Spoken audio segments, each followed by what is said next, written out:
Digital फसवणुकीला आळा घालण्यासाठीचे विधेयक विधानसभेत मांडण्यात आले। या विधेयकावर बोलत असताना शरद पवारांच्या राष्ट्रवादीचे आमदार आणि माजी अर्थमंत्री जयंत पाटलांनी सायबर सुरक्षेवरही सरकारला काही प्रश्न विचारलेत। आज सोशल मीडियातील कमेंट्सला कोणतेही निर्बंध नाहीयेत किंवा अश्लील, अश्लाघ्य आणि शिवीगाळ असलेल्या कमेंट्सवरही कठोर शिक्षेसाठी कोणताही कायदा नाहीये। त्याचाच उल्लेख करत जयंत पाटलांनी गृहराज्यमंत्री योगेश कदमांना नव्या कायद्याची विनंती केली आहे। मी आता फोन करून सांगतो यशस्वीला, अरे काय चाललंय, कोणी कुणाची माप काढतं, मुख्यमंत्र्यांचं बाकीचं जाऊ दे, मुख्यमंत्र्यांनाही काही कमेंट करू शकतात ही लोक।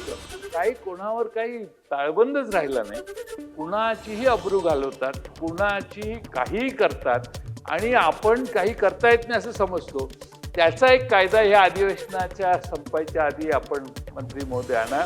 कमेंट्सवरती जर का आपण नजर फिरवली तर काही अतिशय वाईट भाषेमध्ये कमेंट्स केलेल्या असतात, शिवीगाळ केली जाते।